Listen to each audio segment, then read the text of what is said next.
Everybody, we're here. We're still here. We'll be back June 5th. No, June 5th, July 5th. See, I'm already July 5th. Excited for July 5th because we do have a lot of stuff in store for people. And it's going to be really good. We've got Independence Day to talk about. Oh, yes. We've got Father's Day to talk about. Oh, yeah. We've got Juneteenth to talk about. What's that? Ah! Just kidding. And, of course, back to our regular politics, presidential things. You know, Biden, he's been kicking under the rug a little bit. He got his first little angry, aggressive take on the media, so we're going to be digging into that. And, of course, Kamala's beautiful rendition of how beautiful Juneteenth is. So we'll be getting to that. So make sure you guys stick around. Don't count us out yet. Season 2's coming, and I promise you it's better than ever. Plus, my favorite bit.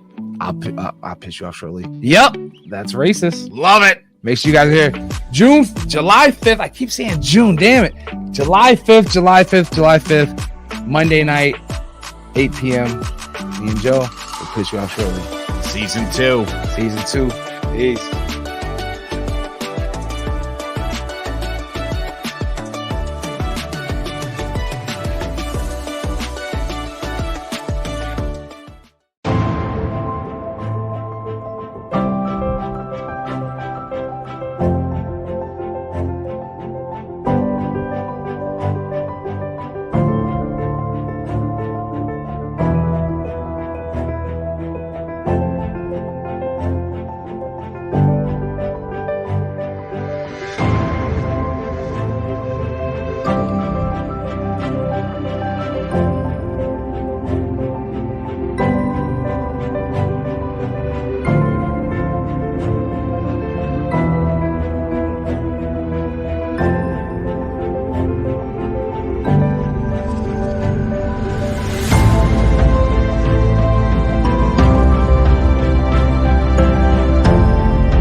Hey, remember how many times you used to do the messages for your voicemail?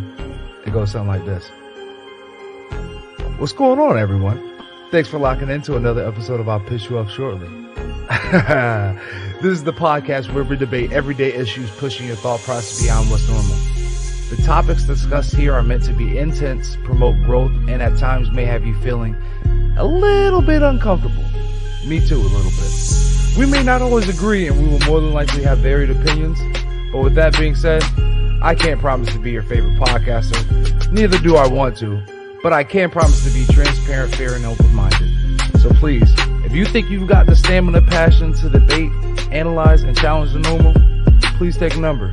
I promise you, I'll piss you off shortly. Hey, mama, I got a podcast. Hey, I got a podcast. Hey, I got a podcast.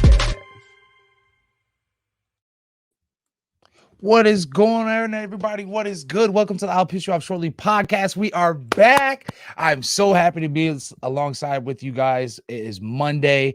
As you know, 8 p.m. we are here. I'll Piss You Off Shortly. I am Rob Benjamin, your host with the most.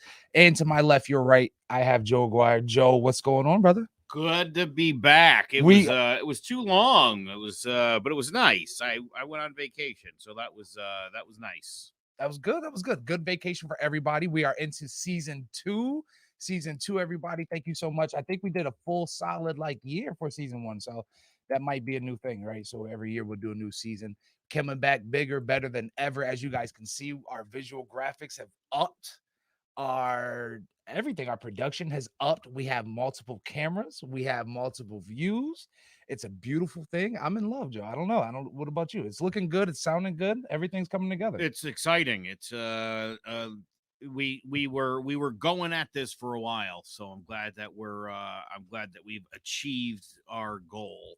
Yes. And I'm glad that over my left shoulder will be the Black Panthers of Meriden and the Hartford Whalers. Go Whalers! Feel good about that. So, no, but yeah, so it's been, as we know, we've been on vacation. I think that's where we're kind of start. We've been on a little hiatus. So yeah, I'll start now. So let's see, the past couple weeks, how have things been going for me? So I've started the new job. That has been great. It's interesting to get into like the corporate world, corporate side of things, right? Versus like military, retail, and then sales, right? Where now I'm into like, hey, yeah, you have your tasks, you know what you're supposed to get done throughout the week, Yeah. get it done, and we're good. So like I had a meeting with my manager, and he was just like, yeah, I was like, I'm sorry if I feel like I'm always um like, oh, not second guessing myself, but like I'm used to being like micromanaged. Not saying that I have to be micromanaged, but of course, like sales, everything else like that, military, super micromanaging. So now I'm like, hey, here's what I'm doing, and it's off remote. I'm new to this. And he's like, dude, chill Yeah, I out. don't care. He doesn't I, care. I don't care. He's like, I love that. I don't Yeah. care. You get your job done, you get your work done, you're good. So it's interesting getting used to that kind of like atmosphere, especially working from home. I'm like 9 to 5, usually like workday 9 to 5, busy, busy, busy, busy, and then clock out at 5. It's like, yeah, get your work done. If you have nothing to do, do something around the house, do you know what I mean? Whatever the case may be, just getting used to remote work and I guess being an adult. I'll say it that way. Like I like being that. being an Yeah. adult in a sense of like people actually treat you like an adult. Like, Right, hey, right. if you get your job done, you do your job to time, to task. I don't I'm not bothered about you. I have my other things, so it's great. It's definitely fun getting used to that. And then not realizing that like corporate world so far is not as bad as I thought it was gonna be. So that's been a fun transition. Outside of that, pretty much my first summer. Well, yeah, my first like true summer having having a 6-year-old outside of school and actually really having to do things. Yeah. So that's been interesting, trying to find things to do with him, getting out, and then of course everything being open. So we've been doing a little bit of not say traveling, but like local traveling. Get out, go somewhere, find something new, something to do. So that's been interesting. But what I have realized is that my son is probably going to end up growing some kind of weird extra body part or getting some kind of disease. And I say this because he puts everything and anything in his mouth. 6 years Yeah. old. I don't know Yeah. if anybody else has that issue. Do you guys? I don't know, like out there, but like it's getting to the point where I'm like, dude, something's gonna happen. Your tongue's gonna fall off, your lips are gonna turn purple, something, and I can't be responsible because every time I turn around, he either has his mouth on a rail, he has his slime that's been on the table, on the floor, outside, literally has collected every piece of dirt particle there is and has it on his mouth. Like, I don't know what it is. Am I missing something? No. Okay. This laptop charger, new, No. 3 iPhone Chargers. cords. I thought they were on the floor. Maybe somebody had Rolled rolled over them with the chairs. And no, it turns out Elliot, who's gonna be 6, um, likes to gnaw on wires. So same with Donnie. So Donnie, this little shit, you know what he did? He let the dog get blamed and take a little ass Oh beating. wow. Not a bad, just a little love tap on the ass. Like, Yeah. what are you doing chewing? And the dog's looking at me like, I ain't do it. And so literally for like 2 weeks, didn't say nothing. He literally watched a dog get tapped on the ass, right? 2 weeks go by.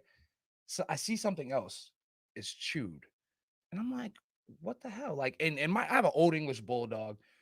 She doesn't have like all the teeth. No, she has bulldog teeth. So they're small and they're just all over the place, throwing up gang signs. But outside of that, like if she gnaws on something, it looks like it's just destroyed. This is a small little bite. So something else, and I looked, I put 2 and 2 together, and I was like, hey, tell me the truth. I'm not gonna get in trouble. The good old tell me the truth. And he didn't get in trouble. Well, he didn't get like extremely in trouble for it, but it was like, tell me the truth. What happened? Did you that cord? And I pulled it out. I said, did Shuri do this or did you? Sure enough, I did it. I said, you little shit. And you let the Yeah. dog eat it. You literally sat there and watched the dog get put to the cage and on That's punishment. terrible. So I don't know. It's just been weird. I don't know if it's been a summer thing, if it's like a 6-year-old thing or what, but like I swear he's gonna end up, I don't know, getting like an extra leg or a split tongue or I don't know, something weird, some kind of infection. Maybe I don't know, maybe I'm missing something. Like when we grew up, I don't know, I feel like we did everything, but I don't know. I don't know. Here's what I always say. I used to lick sand off the ground sometimes. Okay. Now, I know people think that's weird, but you know what I was doing?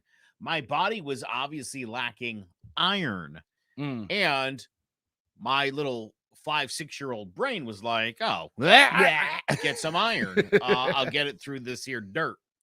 So, listen, here's what I've noticed. And I have my oldest daughter's 20. Yep. It's hard to kill kids. True. You know what I mean? Very true. They get into all sorts of things. So, as long as they're alive, they're good. So yeah, as long as he's alive, I'm good. It's hard. It's hard to you gotta be like Casey Anthony bad at parenting to lose a kid. You know what I mean? Jeez.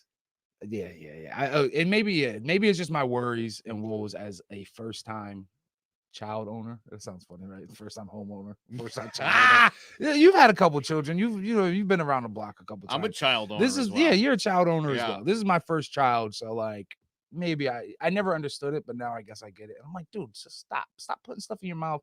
Stop putting your hands on everything, then putting your hands in your mouth. Like you're gonna catch corona. Like something. I don't know. Something out here. Well, from what I understand, it doesn't affect kids. That seems to be, I guess, where we're at. I don't know. It's something new every week. So hey, all I can say is at least I'm vaxxed now. So let's see it. Chris says, Chris, what's up, brother? Chris says one of the twins found a gummy bear under the couch, straight up licked it and ate it. I trust a gummy bear under the couch more than like him rubbing his hand like against the whole rail in the mall and then being like, let me just all in my mouth. But and it also depends on the color gummy bear too, Chris. So you know what I like? I like the idea that he licked it. Got to taste it first. Yeah, and as long as there's no hair on it, it's good. 5 seconds. It's a gummy bear. And here's the best part about two particular items you could find under the couch and eat. Any sort of processed food, because bugs aren't going to eat it. They don't want it. They don't want to go near it. What's that fake stuff? As long as there's no clumps of hair on it, you're golden. And the other thing is, and maybe you've seen the videos on the internet, but like McDonald's food. True. Yeah. You don't know. Yeah. It's just sitting there for like a year and the insects like go around it. And they're just like, no. What is it? They have the burger and they just set it out there like a regular burger. And another one and it looks pristine still like 3 months later. Yeah. That's why I only get fries and Sprite. And even with their Sprite, McDonald's Sprite, and I know this is going on a tangent, but their Sprite is crack. I don't know what it is, what their syrup is, or what like their oxygen levels or whatever, or carbon levels, but it's crack. It kills you. I have not drank a Budweiser out of a can. I would say probably since maybe the late 90s, possibly the early 2000s. Happy 4th. And does it taste like freedom? It's disgusting. See, it tastes just like American freedom. It's shocking freedom how bad tastes American disgusting. Beer is. It really is. Yeah, and that I never understood it. And I don't drink as like I used to. So when I was drinking, I never drank for taste. I was just drinking to get fucked up. I was an engineer in the military. We drank to get messed up, right? So it was Coors Light. When I found out what PBR was, I was like, cool. It doesn't taste like, it tastes like crap, but after 3 of them, like, it's fine, right? So Coors, PBR. I thought I was fancy getting the green bottle Heinekens just because my dad loved them and the skunky. I don't know what it is about the German skunk, but it was good. I loved it. I did like the Heinies. So yeah, the Heinies were good. That. So and then also somebody else was just saying that it was just kind of cultured. That was just the way I grew up cultured. We didn't have a lot of the buds. I always equated like Budweisers with Marlboro Reds, just not on my side of the train tracks. No, that makes sense. But so why is that? So like everything, I think I'm catching something, right? So everything white and American is red. Budweiser, Marlboro Reds, American flag. Everything African American cultured is green. Heinekens, Newports, Cools. I don't know what is that. What's the psychology behind that? I don't know. The American flag's got no green in it. Exactly, but green. But Juneteenth flag does. Oh well, that's nice. So. Which we'll definitely be talking about a little bit later, the Juneteenth. But I don't know. It was just something that I literally just kind of put together. Red versus green. You would think it would be red versus blue. Well, like Christmas is red and green, though. That's nice. See, there we go. The joint of the unification. Once a year, we can all be nice to each other. Well, so I figured I wanted to start something new since we're into season 2, right? And it's called this. I'll piss you off shortly, so we'll get into a small little segment, kind of keep us kind of like an icebreaker for the week. And we'll see in the comments. One thing that is still pissing you off, I would say this week, but we've been away for a couple weeks, so the past 2 weeks. What's one thing that's still pissing you off since we've been recorded last, or since the last episode? Oh boy. You know what? Really, I was reading an article today. Adam Kitzinger, the Republican congressman from Pennsylvania, he's an Air Force veteran. Okay. Came into power in 2010 when the Tea Party takeover happened. Okay. And he voted for Trump's impeachment. Okay. He right now is like persona non grata in the Republican Party because of his anti-Trump view. He said there's a lot more of them than just him, but they won't speak out because they're afraid.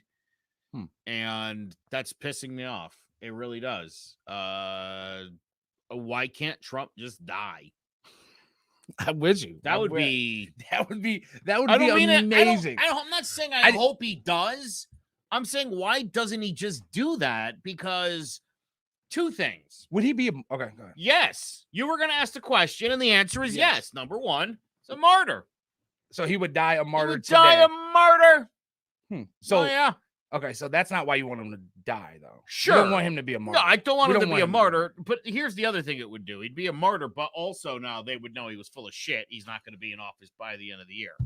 Or by the end of the summer. What is this rumor? Okay, bet. I have not paid attention to politics for a while. Yeah. Because I just have tried to just cleanse myself of all the foolishness and fuckery of politics, especially now that, we'll get, and that's a whole nother story. But so what I see it on the timeline that like this is a new joke or trend that he's trying to push or something. What is this? Please inform me. No, nobody knows. He's just trying to make a run by the end of the summer. That he's he is insisting that somehow the court or the Congress or not his Supreme Court the Supreme Court that he perfectly built together to support him for everything that has literally he's been against everything. By the end of the summer, he's supposed to be back in office. Summer 2024? No, this summer. Now, funny thing is, I read this the other day. Okay. He announced he's going on like a speaking tour in December with Rudy Giuliani. Rudy Giuliani's about to be locked up. So hold on. They just let Bill Cosby out to put Rudy in. Making room. I like that. Donald Trump is going on a speaking tour with Rudy Giuliani. They already booked some dates. And now, like, the lunatic locations people are like, wait a minute.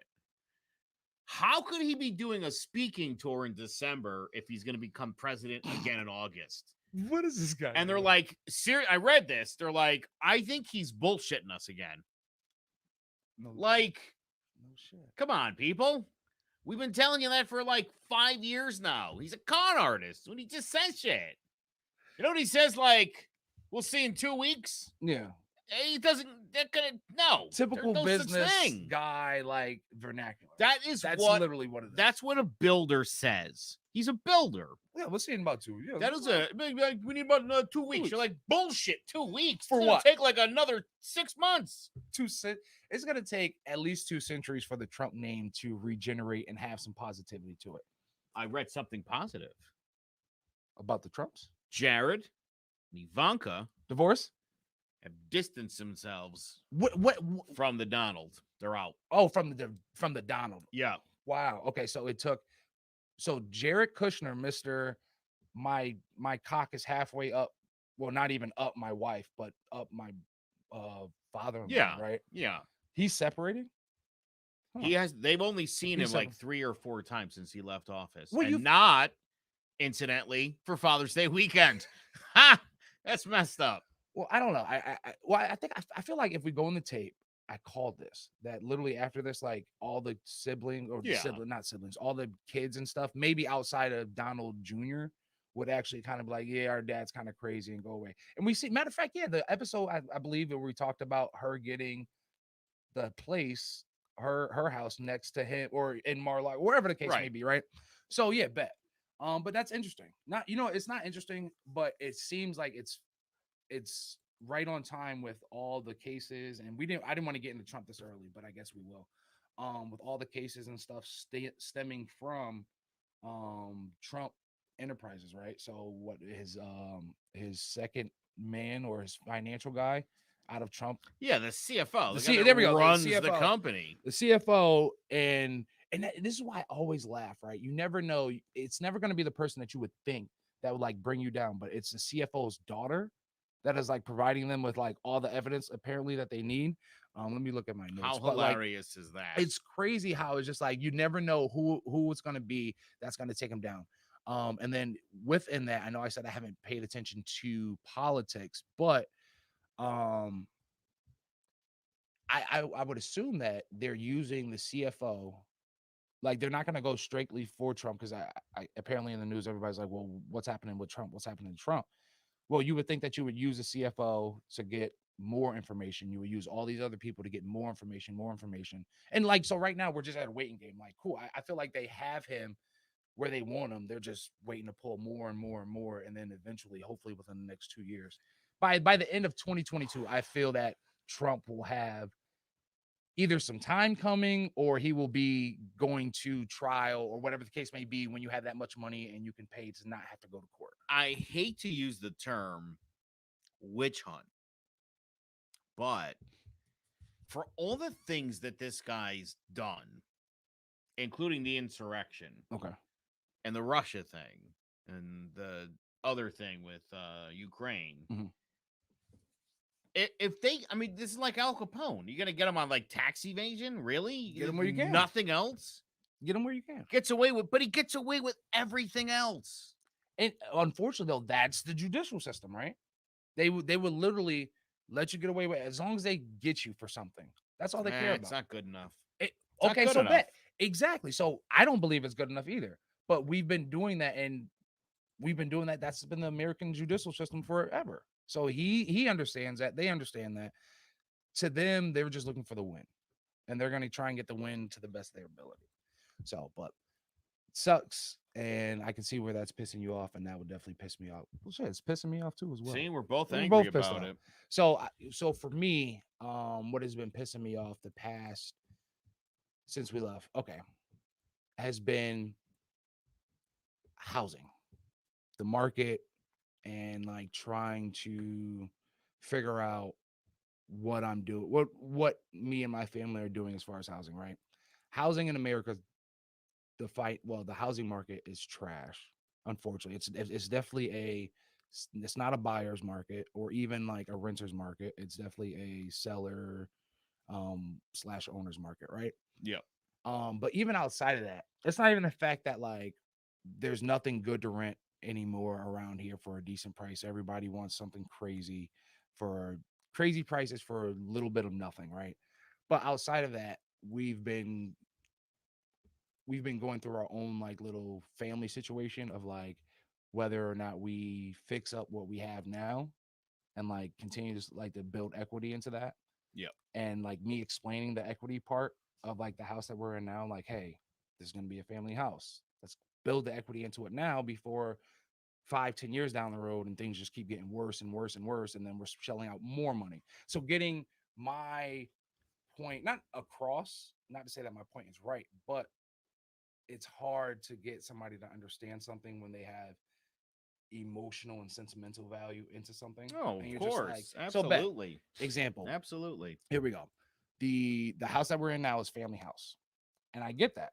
Cool. Family house, however the case may be, to her, it's going to be divided between her siblings, stay at family house. Where we live at, it's right next to a college campus. We'll be able to rent it out eventually if, we decide to leave.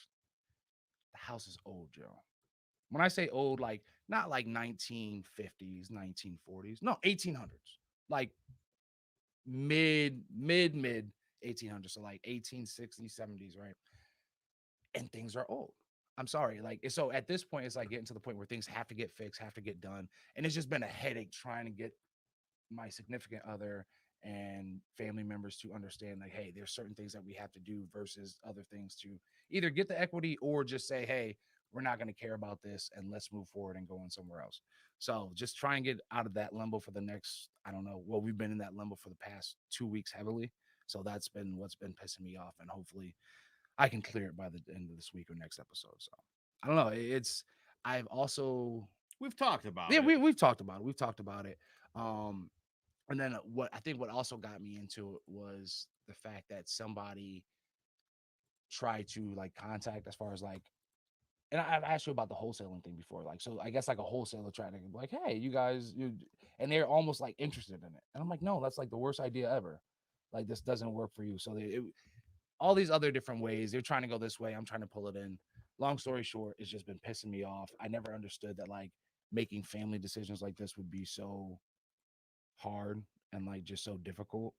And it's just one of those things where it's just like, fuck, I don't feel like going through this. So that's what's been pissing me off. It was whatever's been pissing you guys off in the comments. Make sure you guys leave them in the whatever's been pissing you guys off, leave them in the comments. There we go. I can speak now, and we'll kind of address them in a little bit. Oh, here's one from Frank. It says he's been really having a tough time with mosquitoes at the car wash. You're in Florida, Frank. What do you expect? I don't know. Are the mosquitoes getting bigger? Has anybody noticed that? I feel like the mosquitoes are getting bigger and more aggressive this year. It's weird. I don't generally get bit. I don't know if I just have like a sweet blood or what the deal is, but sweet blood. You would think that they would want or not sweet blood, sour blood maybe. Would that be the? You might have the sour blood. I'm getting a nod. I don't think that's true, but let's say yeah, it sounds good though. Yeah, it's probably I don't know. What happens when a mosquito bites somebody that has AIDS? Yeah, okay. We will go on. It's an interesting question. I don't know.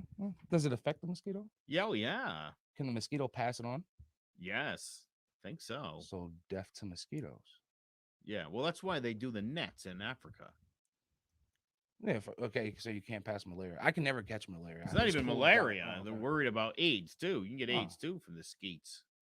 So it wasn't really skeeters. So okay, so bet. So it really. You know what? No, I don't feel like getting canceled in season 2. Let's wait. We'll wait for this conversation for a different day. Yeah. Well, how about we pay some bills? How about we'll go? We haven't heard from DJ Reefa in a while, so let's pay some bills with DJ Reefa. DJ Reefa, and we'll be back. There's always a holiday, birthday, or any celebration to look forward to. So why not prepare now and book your favorite DJ and or photographer? Book DJ Reefa, the most versatile female DJ around for your parties or small gatherings. Need a professional photo shoot done too? Then book Reef's Views to capture your dream shots as well. Don't need either, but still curious to check out the work? You can now find DJ Reefa on shopblackct.com, the best directory for all Black-owned businesses in Connecticut. On there, you'll find DJ Reefa's Instagram at Queen of All Trades with 3 L's, where you can now look and book.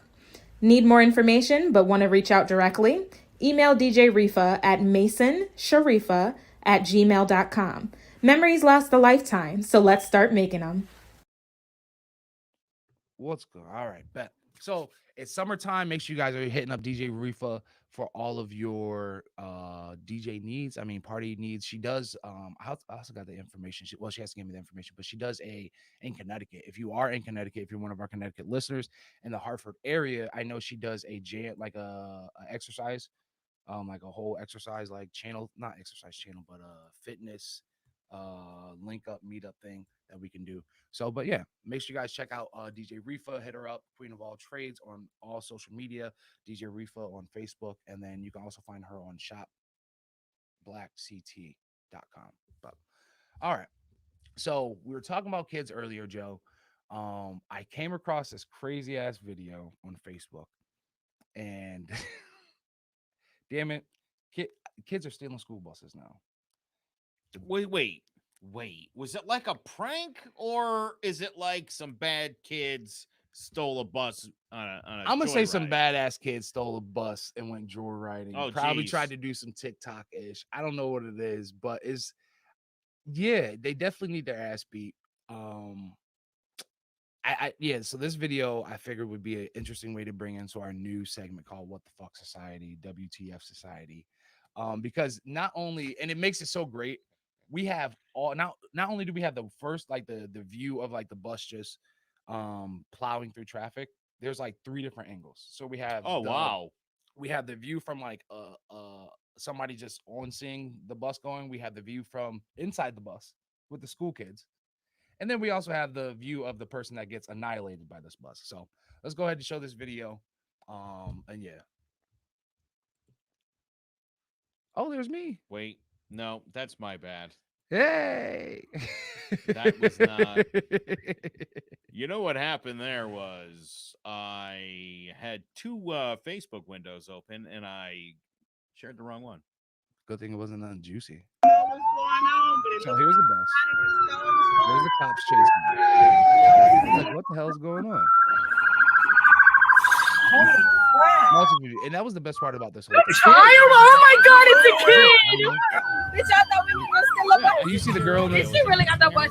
Oh, I don't know. it went to the right side. What What the fuck? I know what's going on, but it looked like somebody was stole the But I wanted the audio because I told you guys to get it. When the girl that got on the bus, it's on the bottom. It's a child? Oh my God! Bitch, I thought we were gonna steal a bus. Did she really got that bus? I don't know how the Here's fuck I'm the kid. surviving in this shit. What the fuck? Damn. How do you explain that to your parents? Like, I just got, first and foremost, where do we start? How did the kids get to the bus? Like, where's the bus driver? First and foremost. What did the bus driver think that, like, I got a feeling it was a bus driver who opened up a door to a porta potty and was like, "Where the fuck is my bus?" They were on a field trip or something, and the kids just Oh yeah, I'm sure that bus driver is mortified because where there's a bus driver. Obviously, hopefully, I would think so. But it hope just, they didn't hurt him. yeah, like imagine the bus driver being tied up like in the back. Yeah, that's like some Bebe Kid stuff. Have you ever seen the movie Bebe's Kids? I don't think I have. Oh, see, yeah, that's going on the list. I should watch that. You're Definitely, saying? yes. Watch Bebe's Kids, and then you'd be like, yes, that's definitely some Bebe's Kids type shit. So that was fun. I was just like, how does a kid steal a bus? And then the kid that was in his car, the teenager, and he looked like, yeah, man, I'm just chilling and I'm doing his little thing, and ran. How do you explain that to your kids? I just got hit by a school bus. That was amazing. I By really a enjoyed bunch that. of kids. But speaking of kid, well, I don't know if that's a right segue, but have you had your pudding pops lately? Since the master of pudding pops have been released. Yeah, This is a very touching subject that's funny.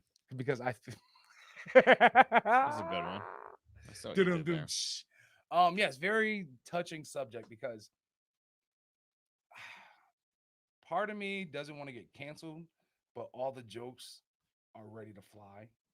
But then I understand how serious this is, and I don't want to make this a joking moment because I understand that, from my understanding, as I've read on and heard about it, that it was more of a technicality Yeah, than versus like, oh, he didn't do anything. So, which goes back into the beautiful judicial system of America. Well, beautiful judicial system of America, right? Yeah.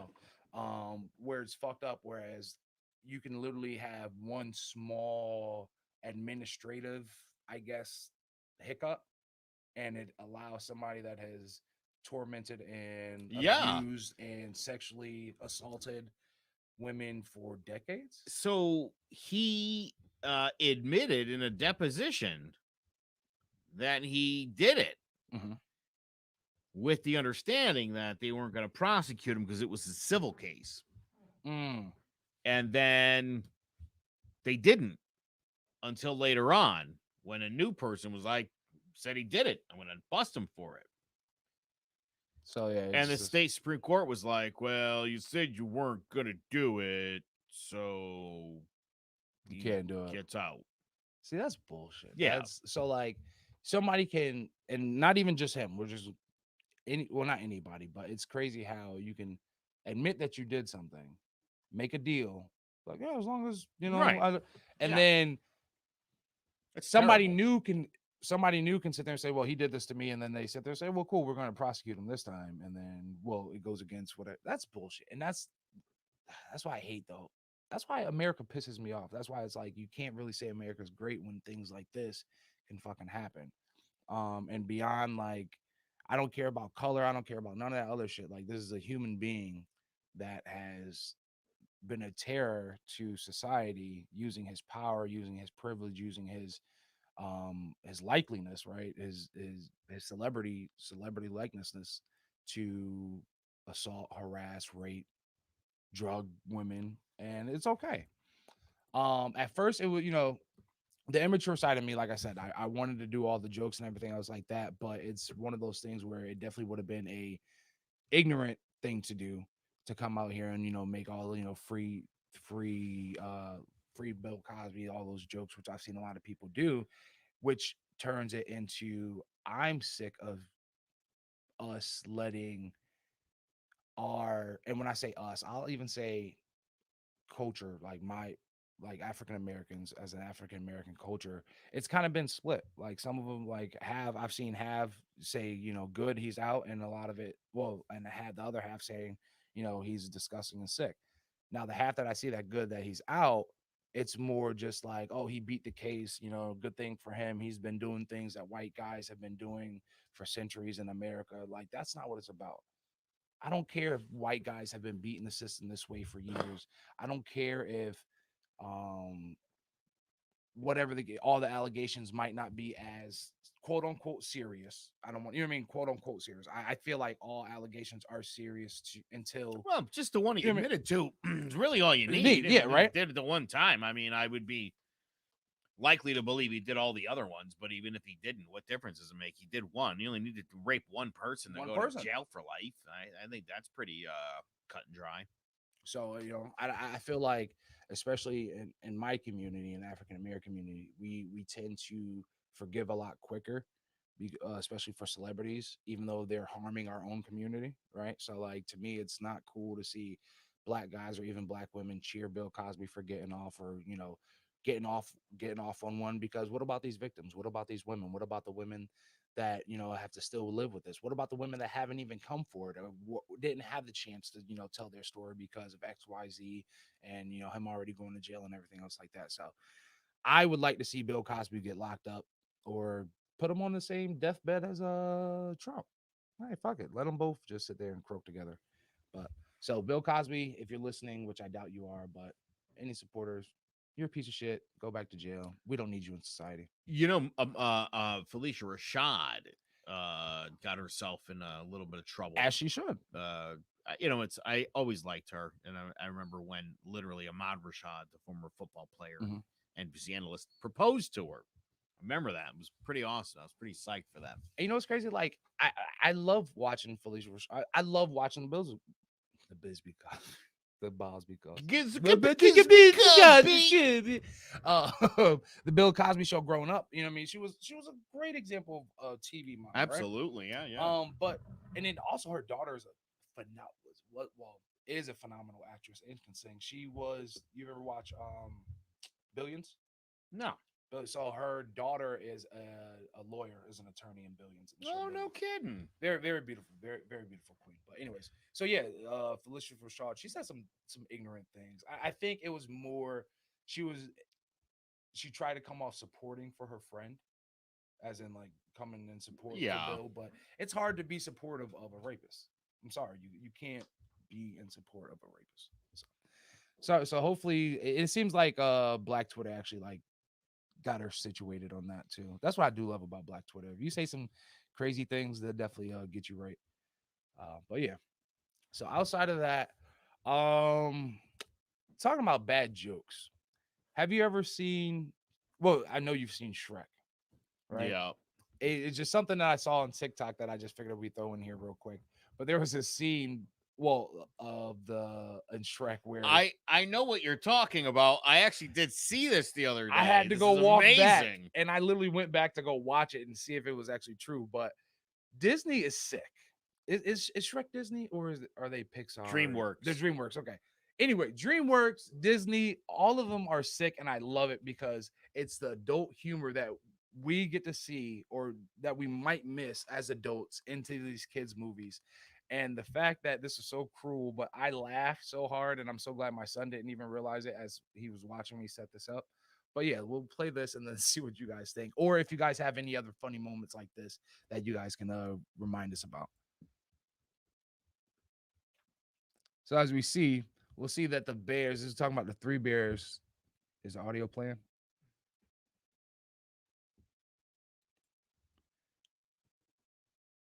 And I didn't even notice that. I was like, yeah, okay. You got the three bears.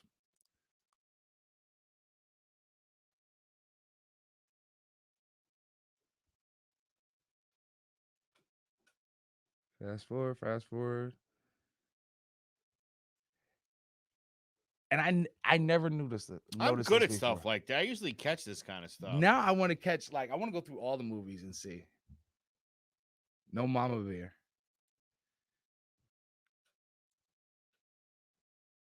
Fast forward. With the bow, just so you're sure. Just to set it off. Bang. Like, what? With the tongue sticking out. That's what threw me. I said the tongue sticking out. That's terrible. Like, I wonder how, like, okay, as an adult, shit, Shrek's been out, shit, probably when y'all were kids. 2000. Yeah, around, like, I bet, like, I right? don't even know if y'all were born yet, and not to be funny, but, like, okay, so y'all were born, okay, bet. And so that's crazy. So I didn't, so 20-something years, never even noticed that, but that's hilarious. So now it's making me want to go back. Did anybody else notice that in the put that in the comments? If you guys noticed that, let us know.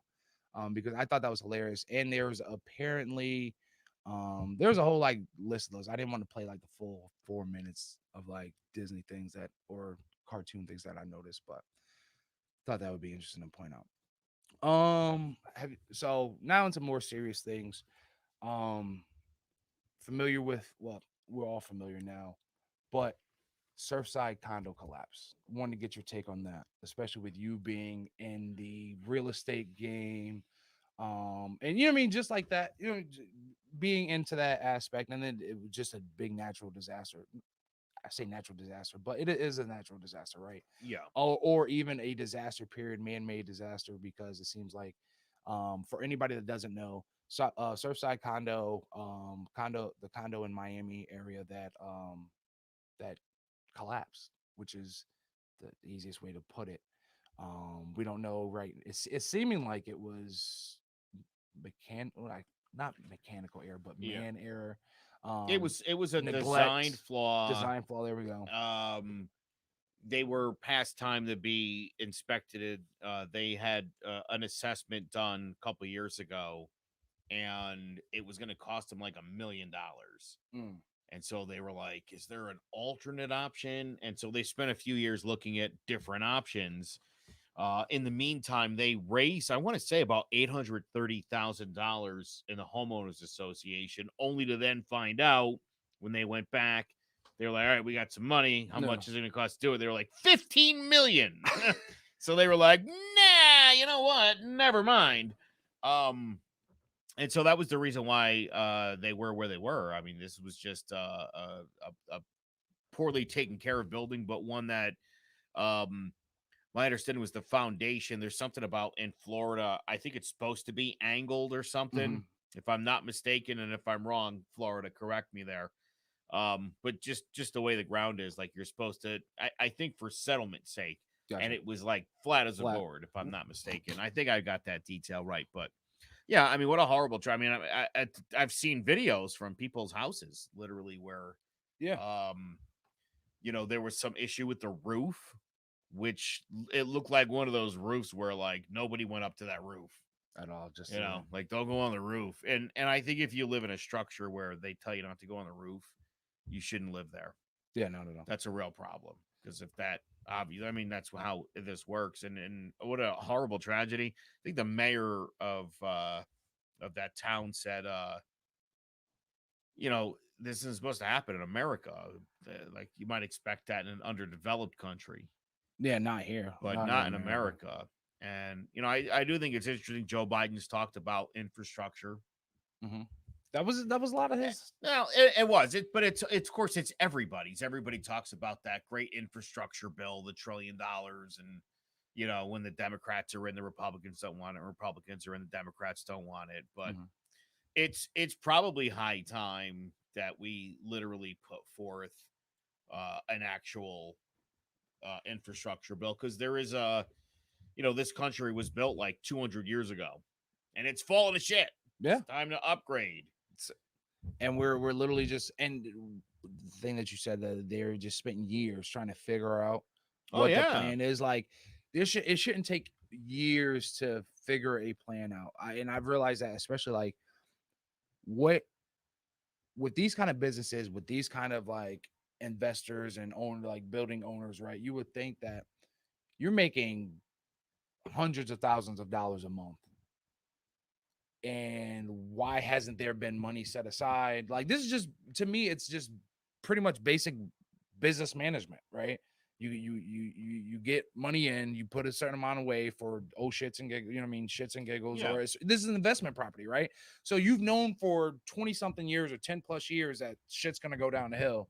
Why is it taking you 5 years to even plan to figure it out? And then even just off of home HOA fees, you shouldn't be pulling the fix it from HOA fees. No, like, if you built this, you're responsible. And to me, like, no insurance policy can cover the lives. Like Frank said, there's 117 still unaccounted for, with 28 people that have already been found dead or something like that. So we're like, what insurance policy covers those lives?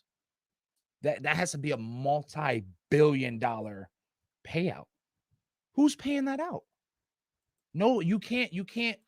There's no amount of money. There's nothing that can get back the lives of the 1-year-old that was lost, that I heard. There's like a 4-year-old, all these little kids, the elderly, all just gone. All over neglect. And there was pictures that I saw so apparently a pool, 2 days before the condo even collapsed, a pool contractor photographed the damage that was just like, this is optimal damage that will literally, that's not just pool base. Like, this is foundation. This is stuff, cracks, like water leakage and water damage and all this. Here, Miami Herald says, there's nothing unusual about the lobby and pool area at the Champlain Tower South condo, which looked clean and well maintained, at a commercial pool contractor who visited the building last Tuesday, just 36 hours before half of the building unexpectedly collapsed. Then he saw the basement level garage. There was standing water all over the parking garage. A contractor who asked not to be named told the Miami Herald he noticed cracking concrete and severely corroded rebar under the pool. So let's see here. We have the pictures up right there. And it's just like, if you see this kind of stuff, whose responsibility is it to pretty much say, exit stage left, get everybody out, this building is deemed unsafe, right? Yeah. We'll see it for a pair of stairs going down, I don't know, the street somewhere. But something like this, is your money that important? Is your financial gain that important that you're willing to risk the lives of safety? The safety of all those lives just for $1? And that's what it's coming down to. Everybody's trying to figure out the cheapest way to fix something, or not even fix it, trying to find the patch jobs. Do you know what movie I watched last night? No. I watched the movie Jaws last night. Let me refresh everybody's memory. Forgot about Jaws. The movie opens with a girl getting naked and running out to the lagoon with this dude, right? And what happens? She gets eaten by a shark. Eaten up. And they find her body on the beach the next day, and they're like, oh my God, shark attack. And then the coroner in town's like, that was a boating accident. And then the next day, or a couple days later, they're all at the beach. Everything's supposed to be cool. And the little Jensen boy gets it on the yellow raft. Yep. And still the mayor's like, hey, 4th of July's coming up. We got to be open. These beaches got to be open. Mm-hmm. And yeah, that's how it is, man. Like, it's these guys, someone's there to make $1, and someone's there for safety. You know, you could. It's funny to see the parallel. Hooper being Dr. Fauci, that mayor being Donald Trump, the sheriff. Who would be the hero for the Trump? There isn't one. There's no Never hero. mind. There's never mind. Anyway, it's pretty much just the mayor and the scientist, and he didn't want to listen to him, and then everybody died. Unfortunately. And So then they had to blow the shark up. Very cool. See? But no, it was a different Jaws. Jaws 2, right? It was a different shark. Oh, it was different the same shark? Well, yeah, it's that shark's brother Ah. coming back for revenge. My favorite's Jaws 3D, though, but I don't want to just spend all night. And it's Shark Jaws Week, movies. so yeah, no. Is it really Shark Week? I believe it's either Shark Week or Shark Week Past or like coming up, one of those. So yeah. I love sharks. So our hearts definitely goes out to Surfside Condo and all those family members. This is gonna I'll piss you off shortly, right? There was one guy that was in the news, and if my take is too harsh and he sees this, and what I'm saying is actually BS and what you're saying is true, my heart goes to you. But there's one guy that was in the news and he was saying, unfortunately, like his grandmother was in the rubble, right? But he had found this card and this picture, this birthday card and this picture of his grandmother that like her friends giving him. I heard about this. But when you look at it, isn't that true? I don't know. I'm not saying that it's not true, but little sketch. They found it in the rubble. The card was like mint. It was like no dirt on it. It didn't look like it was bent up a little bit. It looked like it just floated and gently fell in the perfect area. This picture was not messed up. So I'm like, okay, guy, I feel you. Let's not milk this. But if you're not milking it, I apologize. But I'm Rob from I'll Piss You Off Shortly. Sounds a little milky. It seemed a little suspect. So my condolences, my heart goes out to everybody, but let's just keep the emotions true. You know what? And we don't have to. And I will say this, and listen, maybe not even necessarily that case, but unfortunately, anytime there's a disaster, you can expect that there are going to be people who are going to look to take advantage. I hope that's not the first case of this. You know, but goodness gracious, you never know anymore. It just looked weird. Remember that guy on Oprah, the crack addict guy, like a whole bunch of years ago? Yep. Remember that guy? Everybody bought his book. He's so great. No, he never did crack. No. I kind of horrible. I kind of related to the same dudes that are always on that like by West Farms and shit like that, by the exits or the off ramps on the highway. Yeah. They're like, I'm a veteran, I'm homeless, and bro, your shoes are clean as hell. Your whole get up, you look like you just got out the shower, and now you just decided to stand in the corner. Yeah, plus they work in like rotational teams. It's a very coordinated effort. There we go. Okay, so I'm glad I'm not the only one. You guys have one sign. I know. I've seen those guys. Okay. The first few times, I'm like, oh, here you go, bless your heart, $1. Then after a while, Mike, I just saw you here like 2 days ago. Weren't you at post? What is going on here? And then it's the best hustle for them. I see them walking and like high fiving as they pass each other to go. Yeah, give me a break with that. No, not doing it anymore. Damn, I lost my charger, my laptop. I can always tell when someone's full of crap. See, because I'm a charitable guy. I like to give. See? But if I think your ass is sketchy, I'm gonna be like, I'll get you something to eat. And if you're like, no, I'll just take the cash. I'm like, no, you're not getting no crack today. Not on me, pal. Not doing it. All right. Well, let's go ahead and pay some more bills. We'll go into Sticky Beaks, what is in also season 2 as well. And which is, if you have not caught up on Sticky Beaks, you definitely need to. We're like 4 episodes 3 in? Very exciting episodes in. Yeah. It's been, And I'll tell you, I don't know what it is about that podcast. It makes me cry. There's something about it makes me cry. The intro music. It's haunting. Well, let's let them give a taste and see what our Sticky Beaks is all about. Clovercrest Media Group is proud to present Season 2 of Sticky Beak. He threatened to kill her, you know. He said it out loud. He said, I will kill you. She did not believe him. I think the circumstances were dubious about her disappearance because she had run away several times prior. She told me he hasn't told a soul. The man driving the car, whoever he was, nobody's ever said a peep. It was never talked about again, even between the two of them. And I'm not sure those two even saw each other after this. In a no-body case, you generally need time and seclusion to dispose of the body. She told me that he's been lying. He lied about this whole thing. In his own mind, he probably does love her in a way we would consider particularly sick or twisted, but I think in his own mind, he does love her. She felt like she was climbing the walls, which isn't a phrase that a kid would use, but that's what she's telling me. Like, she felt like she was almost trapped. She said she was trying to look for a way out. I won't go into detail, but I would say you're hot. Subscribe to Sticky Beak wherever you listen to podcasts. All right, so make sure you guys are getting that, listening to Sticky Beaks, getting justice for Doreen, and let's help them get this case finally solved and done. And I also heard that Wethersfield has a new, or is appointed, not Wethersfield, Wallingford is appointing a new, or has appointed a new head of police, chief of police. Yes, so we're gonna be getting somewhere. And not to mention possibly the dude two of the dudes we've been working with. One got promoted to captain. Okay, is it our guy? Shocking. No, the SIF man The SIF is guy? the head of the detective division. Whoa. And I got to tell you, Whoa. his detective skills. That's what I was going to say. Oh, no geez. offense, Jimmy. Anyway, yeah, those guys, who knows? They're coming around. They're coming around. Okay. We actually, I'm just joking, by the way. We've actually been in communication with the cops. Nice.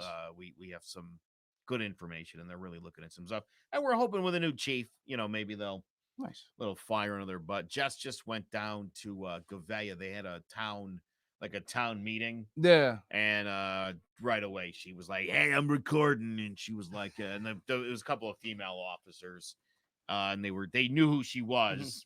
So, Wallingford PD. I hope if I'm driving through, just let me go. Just let me go because we're good. But yeah, no, they, they were like, yeah, we'd love to see a resolution on this. Sweet. I think we're getting closer. We've actually got some insane evidence, and this is amazing, but we're getting a team together to with some dogs. Oh yeah. So Mark's watching. We're gonna scour that park. Let's go. See what you did out there. Yeah, buddy. We coming for you. Justice for Doreen. Make sure you guys go check out Sticky Beaks. All right. Well, I guess it's that time to get back to everybody's favorite. We're bringing it back, Joe's favorite segment. I've always loved this one because, here's the thing. I like to think of it this way, Rob. Mm-hmm. I'm not one to decide whether something is racist or not. Yeah. You know what I mean? Like, when I see it, I'm like, whoa, that's not my call. No one cares what I think about any incident as far as whether it's racist or not. And most of them I think are. So I really enjoy this. I enjoy the watching of it. And like I said, it amazes me. Although, does anybody know? I mean, I feel like, no offense to the police again, I'm just having a little bit of fun here. I can remember the last time they shot a black guy. It's been a couple of weeks. Been a while. It's been a while since we had to set the thing back to zero. Or at least it's been a while since the news has reported it, because I realized the news has been, well, you know what? No, the news has been right on reporting any kind of gun violence. So yeah, congratulations. Good job, cops. Maybe you guys are getting it done and maybe getting some things situated. But maybe they're just tired of killing people and people being pissed about it. They're like, all right, we'll stop. You guys obviously don't like this. So. Maybe they thought we did. Maybe we used to. I don't know, Rob. Maybe that accountability is coming around, and they're starting to get the picture that maybe our job isn't just to kill everybody. Maybe it is just to be normal and just keep the safety, hearts and minds of people. So we'll see. That's nice. Summer's here. Well, I'll say halfway over, maybe, depending on where you're at. Summer's halfway over. So we'll see. We'll see what happens. But yeah. So getting into, that's racist. I figured we'll kind of start off lightly, right? Because there's been a set of pictures that have of course, came around, populated online recently, and it was of a Spanish swim team, the synchronized swim team. And they had on, of course, swim caps with cornrow braids, right? So of course, there was I got into one of the posts, and the post was pretty much saying, y'all make it hard for us sometimes to like, well, it was saying y'all don't make it hard for us, you'll make it too easy for us to like really call cultural appropriation. So I had to kind of look at it first, because at first when you look at the picture, it just looks like a bunch of white women wearing swim caps with cornrows. But when you look into it, actually the story is that it was a swim team, back in 2008, the Spanish swim team, synchronized swim team, they actually put together a full routine with the help of somebody that's from Africa. What I believe the choreographer is Sudanese, if I'm not mistaken. But anyways, right. So here we go. It was a Spanish swim team, and they actually won with this synchronized routine. Here we go. Right. So it had my mind. It had me thinking. And as we see, right, I never understood synchronized swimming. It looks, I guess, it is idiotic. I mean, it is so stupid. I did it when I was 8 years old in my grandmother's pool, just thinking I was cool, right? But when you hear the beat, when you hear the rhythm, it's actually dope. And then when you actually look into the culture, you know what I mean? Of course, off of view, without understanding what's going on, and you see these pictures, it just looks like a bunch of white girls. But this one is 2008. Two, they're Spanish. These are all women from Spain. They're all Spanish, right? And believe it or not, whether you like to believe it or not, they have the same kind of resemblance as African Americans, right? They're, to be honest, right, they're closer to African lineage than African Americans, right? And I say that because we've been so generations of being Americanized, right? We're a lot further than they would be. So is it truly cultural appropriation? I would say no. And this is where I've gotten a lot of the pushback to this, right? That was a nice little move. That was really, I'm like literally watching this now, and I'm like, this is not as dumb as I thought it used to be. So, but I feel, but now, so with this case of people are saying cultural appropriation, I feel that now, especially now in this era, sometimes being able to go back in time and like pull these kind of videos or like see these kind of things, or like these things kind of come up, right? We're kind of setting ourselves back because, right, we're in 2021. This was in 2008, and we're trying to make this a big cultural or like racist thing now. Like, this is years ago, and nothing about this, at least to me, says cultural appropriation outside of the cornrows, but it doesn't scream cultural appropriation because they're showing respect and homage to an African dance or an African dance structure or music, Afrocentric beats, whatever the case may be, right? And they're from Spain. This might just be stupid white me asking a stupid question. Shoot. Is cultural appropriation only if you're mocking it? Or is it if you're even doing it? And that's the thing, right? Is that where we're at? And that's where we're at now, because we've talked about the black hypersensitivity, which I've come up with, right? It's not necessarily, I feel like when I say we as a culture have to place cultural appropriation to everything, right? Whether they're showing actual, like you said, like love and favor to it, or mocking it, right? Just because somebody shows favor to something doesn't mean that they're mocking it, right? Just because, hell, a lot of the white girls go to the Caribbean, they go to like on the cruises, and they come back with like cornrows in their hair. Well, it's not. Is it cultural appropriation? No, because first and foremost, the black women down there, they love, it's a money thing for them. And two, it's a style thing, right? So let them enjoy it. It's not like they're out there getting cornrows and they're like, oh my God, Bonquisha, da da da da da. Nah, they're fucking still being Amy and all this stuff, just with cornrows, right? Imagine if that's what getting cornrows did. It turned you into that. That'd be hilarious. So, and that's my next thing, is that blacks being super racist to themselves, right?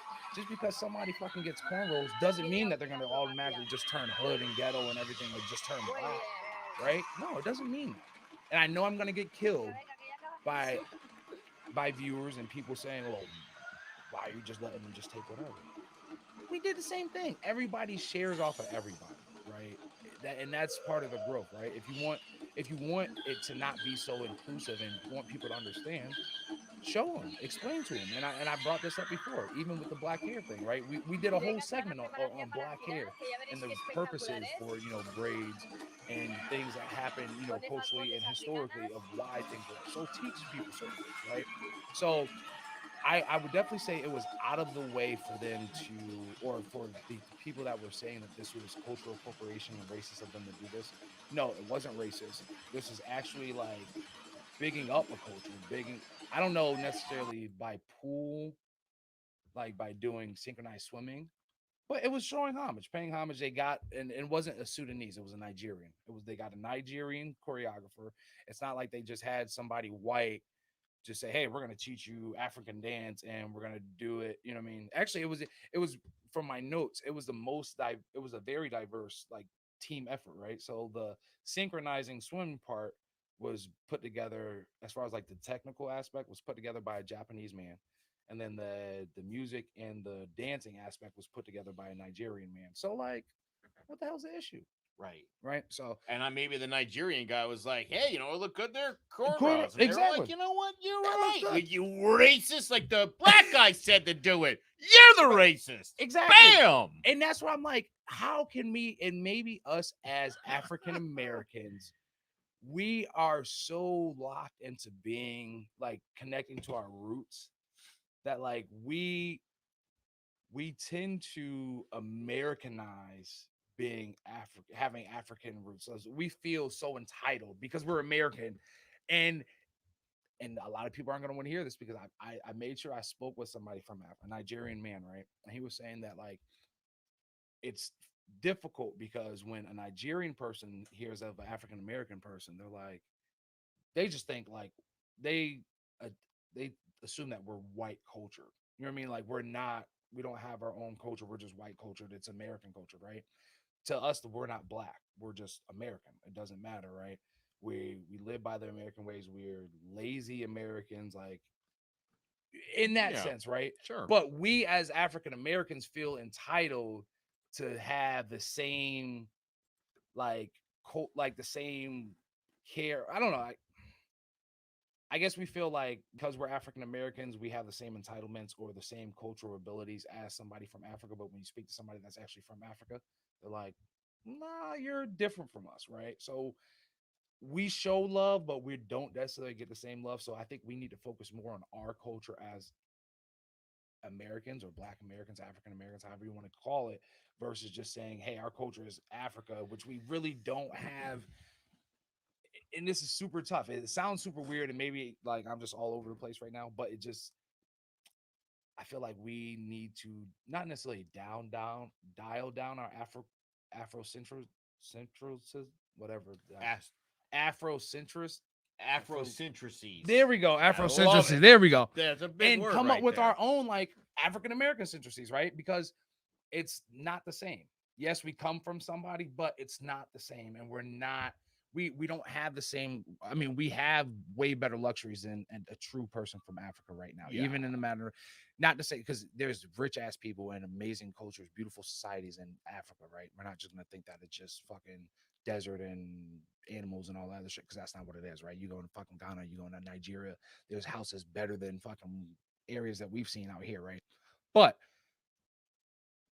we have, I don't know, I feel that African Americans need to start honing in into ourselves, right? Instead of just feeling like we have to defend people that are in a whole different country that are doing great for themselves, that are their own people, that are their own, right? We came from, we're the descendants, but focus on ourselves as Americans in America, Black Americans, however you want to structure it, figure out our own problems and go from there, right? And not be so worried about people being racist or being cultured. That's not even in our country. Like these were women that were in Spain. Like, why the fuck are we worried about racism? Like, that's not even racist. You know what I mean? Why are we worried about shit that's going on in Spain when they've did all that and nobody in Africa's like the uproar, right? They loved it. Yeah. They loved it. You know what I mean? I saw it in the comments. If you go into the feed, and I can put the link in the description, people from Africa are like, what are y'all talking about? And it's all in there. You know what I mean? They're like, what are y'all talking about? This is great. This is a great thing. They did a great job. They won. But African Americans are, you guys are wrong. You shouldn't be doing that. So who are we? That's pretty much what I'm trying to say. If that makes sense now. I feel like you always throw black people under the bus. I have to. You be do, but my question is how much of the outrage to like the cultural appropriation?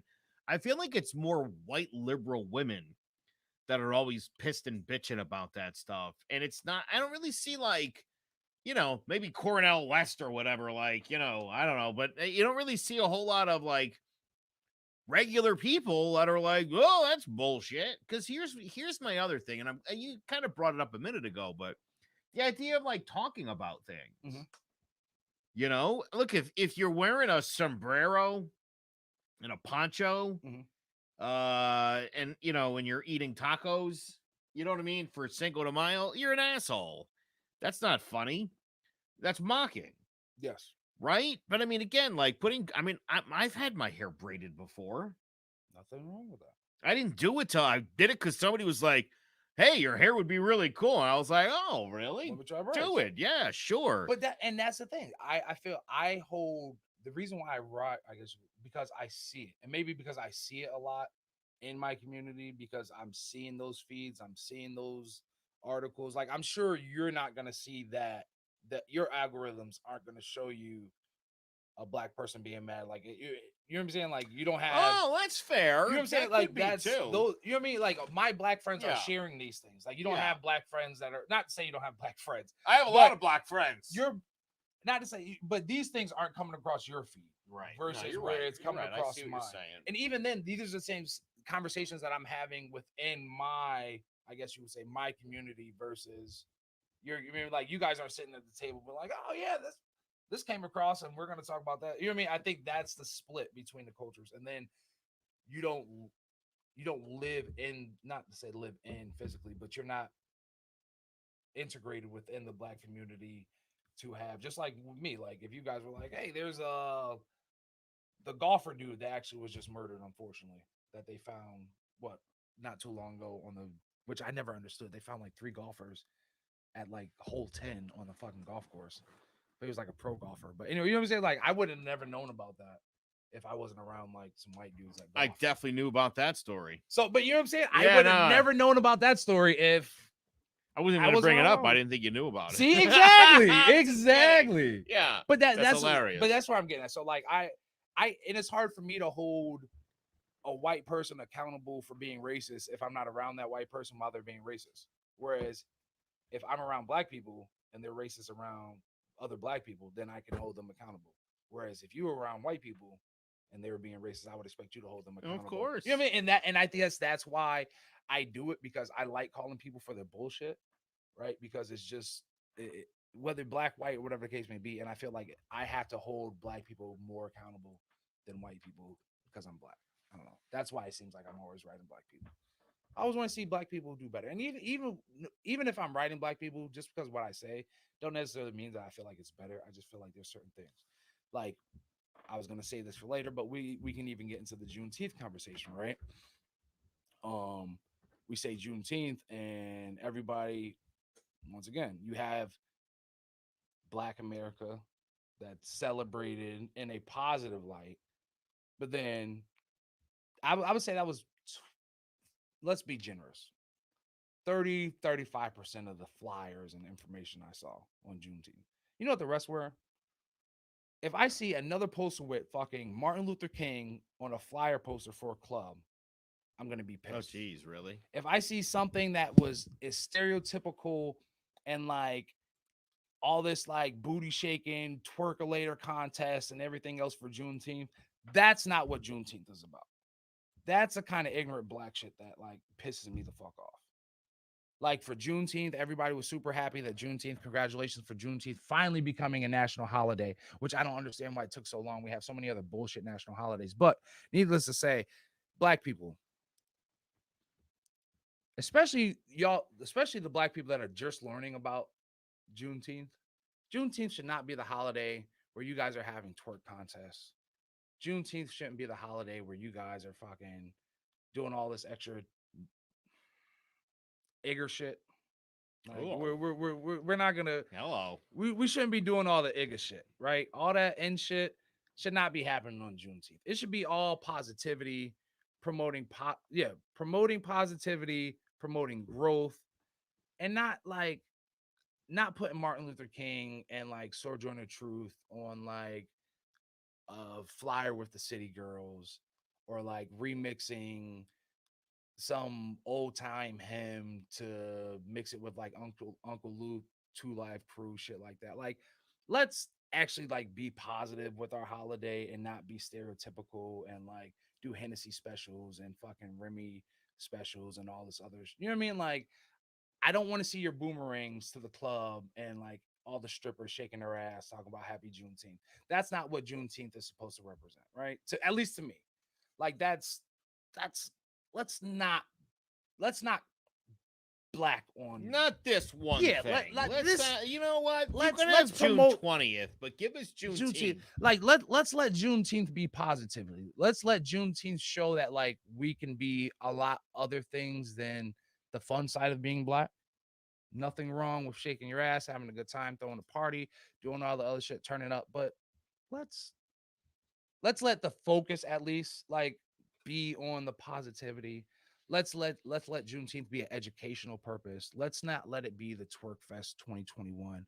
Let's not let it be Freaknik 2021. Let's let it actually be positive, right? And that yeah, I'll just leave it at that before I get killed by my own people. But it's all good. I'll pitch you off shortly, right? So, but happy Juneteenth. I'm so glad Juneteenth actually became a federal holiday. Took a long time coming, and I'm so mad that I don't know if you saw it, but when Juneteenth finally actually became a federal holiday, all the national news clips had this one older lady that's been trying to fight to get Juneteenth as a national holiday. She hasn't been like 90 something, maybe like 80, 90 years old. And she goes, I feel like it was like a yes. Like she wanted to be like, yes, yee. But it sounded like a hurt dog holler. Oh no. I was like, why would they do that to the lady, to the queen like that? But yeah. Happy Juneteenth. But yeah. Oh, let's see here. Well, it only took like 240 years to make that holiday? Yeah. Not bad, America. Not bad. We're moving somewhere. You're getting there. Oh, sorry. My laptop died. So I'm on my so here we go. So now that we're still on, I'll pitch you off shortly. We'll get into something interesting.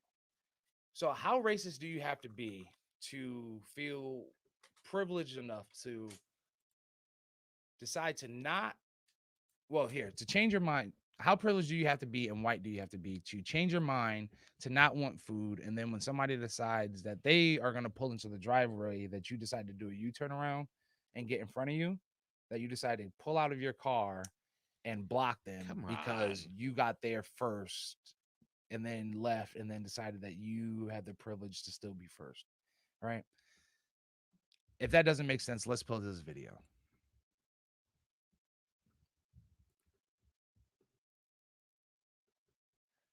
So we have going here, and we're not going to pull the full legally. Video, we were legally going into the drive-thru. She decided she wanted to blow at me because I legally came in the drive-thru, and she got mad because of one car. That's how pressed she is about this damn Whopper. I just came for a large onion ring. Okay, this is what we're doing. She is now calling the cops, y'all. So they're like, she is calling. And they felt entitled to get out of their car. Y'all, this lady is legit calling the cops. Oh my Karen. Real Karen and kinship. This is real life right now. Y'all, this is real life. This is what they're doing. This is how crazy these people are. Okay, I think they're really upset. Let me ask a question. Y'all voted for Trump, didn't you? That's racist. I'm sorry. Are you that upset that he lost all those electoral votes? Given day, right? He won Florida. Get over it. Come on. Of course. And there's other ones. How many other pages are there? A lot. And on any given day, there's like 8 new ones. Right? Sorry, you're not going to eat today because they're pressed. Everyone's recording. This is what they're doing. They want all the smoke. Exactly. I will get your ass from in front of my goddamn car. This before, and I'll say it Excuse again. me. You can be a racist. Get your my car. Like, get out of my way. Move. Go home and be super pissed. You know what I mean? And like Archie bunker it up at home. See? And then when you're done, just go out and be fucking normal. How hard is that? It must be hard. And of course, this happened in Florida. Like all the crazy. Oh, like, yeah. Well, they're all emboldened in Florida. Yeah, they're all sick and crazy in Florida. But I was just like, yo, how you really have to feel so entitled and so racist to hate somebody that much that you literally got out of your vehicle, you and your husband, to stop and to literally just, we're going to make it a bad day for everybody. So here we go. Good old racist shit. That's crazy. Well, let's go into another ad. And we'll see if we have those Florida people. There we go. Frank, what's up, brother? How's everybody doing in the comments tonight? We're trying to get to. Are we all good? Oh yeah. Okay. Yeah. Well, what do you want to run? I don't know. Pay bills with it. My brain's saying go Whitaker, my heart's saying go Gaslam, so I'm gonna go Gaslam.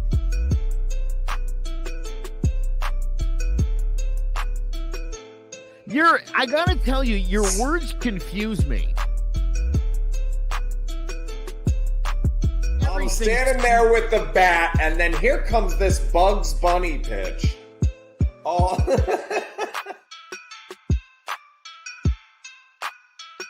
Where is this going? I like it because he makes some sense right until like the last 4 or 5 seconds, and then everything goes different than what he just said, and a different name comes out of his mouth. Throwing Jabs, available for download on your favorite podcast platform. Yeah, buddy. So I wish that I wish MMA would be an Olympic sport. Like, is there ever like talks for like MMA becoming an Olympic sport? They should. That would be a great idea. I'm surprised it's not. I don't know why it's not. Exactly. Like karate, I get it. Like nobody watches it though. Like, yeah, you gotta. I feel like more people would do MMA than versus like karate. Oh yeah. Like I feel like MMA definitely needs to be an Olympic sport as well as lacrosse. And damn, there was another sport that I was thinking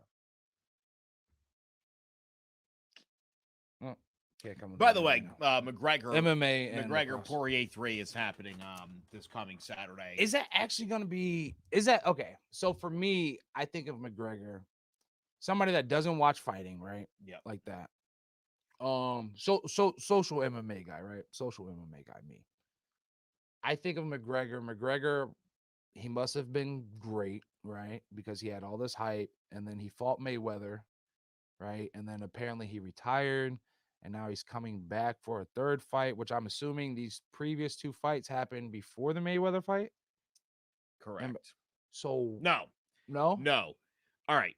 So the first fight with Poirier was in 2014. Okay. And Poirier was a kid and he knocked him out. So 2014. So we're going all the way. Yeah. Geez. When McGregor was good in like the early 2000 teens. He was like the big thing, and he had a couple big knockouts. Yeah, okay. That's when he was at his best. And then he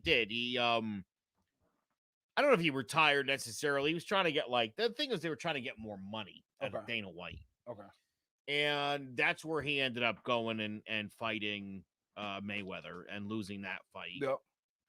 And he lost his last fight.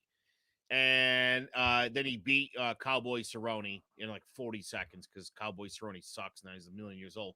Mm-hmm. And then like another year went by and he was going to fight Dustin Poirier. Yeah. And everybody was like, oh my God, McGregor's back. He's going to kill him. And I was like, I don't know if you know this or not, but since McGregor stopped fighting in the MMA, Poirier has beaten every single guy in the division's ass, left, right, and sideways. Yeah. And he's had amazing fights. He knocked out Justin Gaethje in the 4th round. Like, that's power. Like, 4th round, dude, in a slugfest to knock a champion out like that. Are you kidding me? Crazy. And so I said to anybody who would listen, Mm-hmm. Conor McGregor has 0 chance of winning the fight. Okay. Which I believe. I'm a firm believer of. Yeah.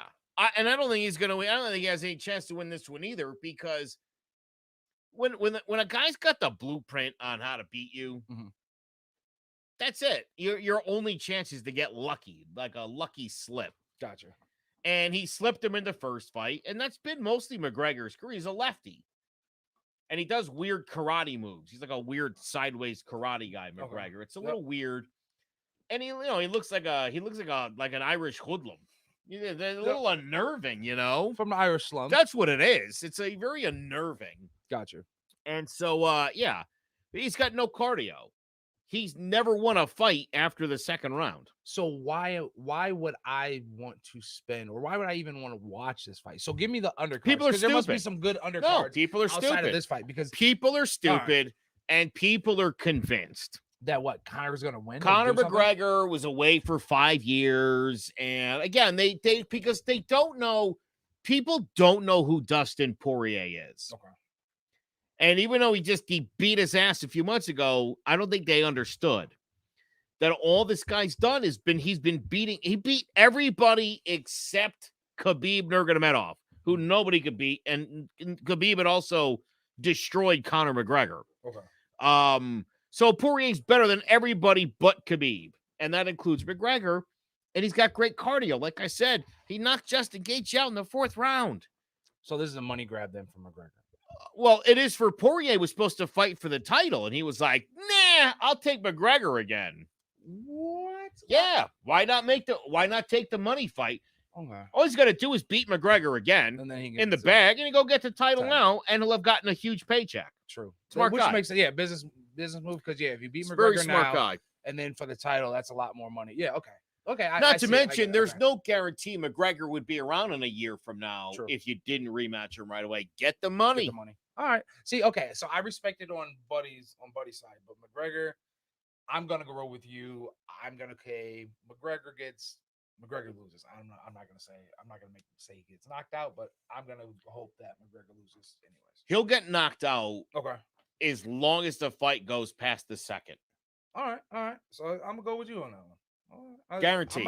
I might actually. Oh, since betting is legal in Connecticut now, yeah. There's a lot of Sports things legal betting. in Connecticut now. Big things in Connecticut, but yeah. So, well, since we're on that aspect, right? Aren't we? Congratulations to Connecticut. June. Here we go with me and my June, Julys again, right? Almost had everybody trying to go back in time to watch us for season 2, but July 1st, congratulations. Connecticut has been the 19th state to acknowledge marijuana, cannabis, recreationally legal now. And I don't know about you or anybody else, one of our Connecticut viewers, but it has been amazing to walk the streets and be free and enjoy recreational use of. I don't think you're supposed to walk around the streets doing it, but I get your point. Are you really? You can any place where a cigarette is allowed, marijuana is allowed. Oh, well, there's nowhere a cigarette's allowed either, though. But now that's the trick, right? So now, but what a lot of people don't realize is with that new law, there were other things that were like kind of put into there. So now you can't smoke a cigarette like on downtown premises and stuff, like on sidewalks and stuff like that. You have to be like 25 feet off of like the sidewalk or away from whatever. Is it off this 25 feet of the sidewalk? It's the middle of the road. Let's hear. So I'm gonna pull it up. What are they trying to do to the smokers? They're like, you know what? Don't stand on the sidewalk. You can smoke, but go about 20 feet to the right and just stop there with your back turned. So and then like also like downtown areas, you pretty much can't smoke in stuff like that on like the sidewalks and stuff like that. But if you're on a normal sidewalk stuff, go right all of that.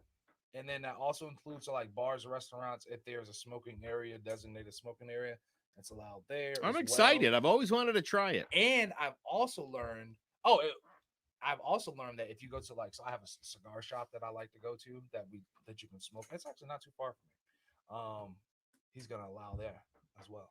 Oh wow! So it's all around good adventures. So there was a Matter of fact, I went out yesterday to the outlets. Went out yesterday to the outlets, and I had a good time. Here's a video, or not a video, but a picture. I've been waiting to do that for the longest. Oh, that's hilarious. So enjoying my piece in the parking lot. And here, sure enough, a Clinton, town of Clinton police officer comes driving right by. And what was my first initial reaction? You waved at him to hide it. Oh yeah, I was like, shit. That. No, I don't have to hide it anymore. I gave him the and old hey, and I gave him the good old wave. Good to see you. And he just gave me the head nod and just whatever. Guys. That's good for the cops too, though. I'll tell you honestly, it probably. I do. I think it's one of those things where they don't have to worry about. Yeah, it's one less thing to worry about. Like, it's I don't even care. People got to keep their shit in check. Just because it's legal doesn't mean be stupid about it. Exactly. You got to be responsible, just like you are with alcohol. That's how that works. Say, if you roll down your windows on the highway, it smells like a skunk all down 91. It smells like you think everybody's ripping? Oh my God. Everybody's ripping. But very excited. Always wanted to try it. Dude, you got to. Now might be the time. Now it's legal. Walk around the neighborhood and just feel the freeness. Feel the freedom. Maybe I'll do it. Feel the freedom. Or better yet, you know what we did? We went out to eat the other night.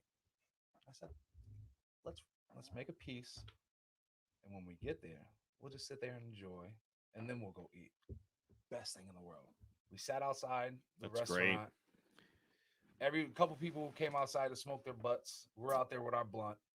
Maybe restaurants should start doing that. Having a little weed spot, and we'll sit there, get you, and then you get the munchies. You go in there, you probably order double the food. So I'm telling you right. So I plan on putting my 500 in for the lottery to get, whatever license they want to give, because it's, they're just shooting the shit with the licenses. But if I happen to get a dispensary license or something like that next to a restaurant, as close as a restaurant as I can, and even better yet, if I can make so there's a pizza spot in New York City, Stone Brick Oven Pizza, and they have weed.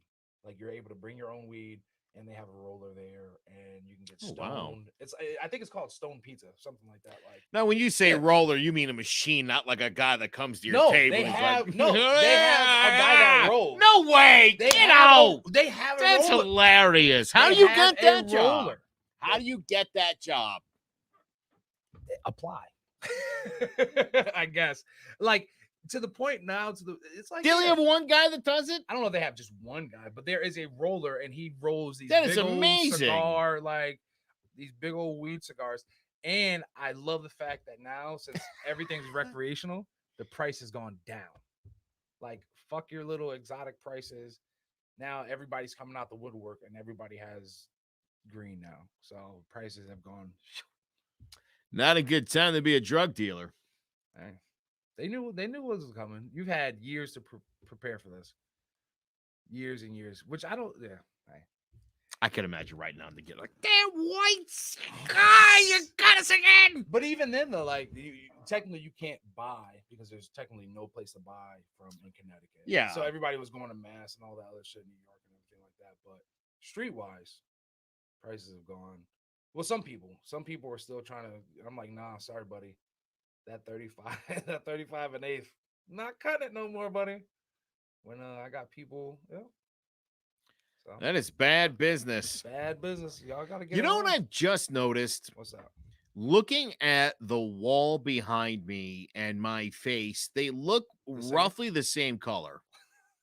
Either I look like Pinocchio, like I'm a wooden person. What is this? Hey, at least you don't blend in with the chair like me.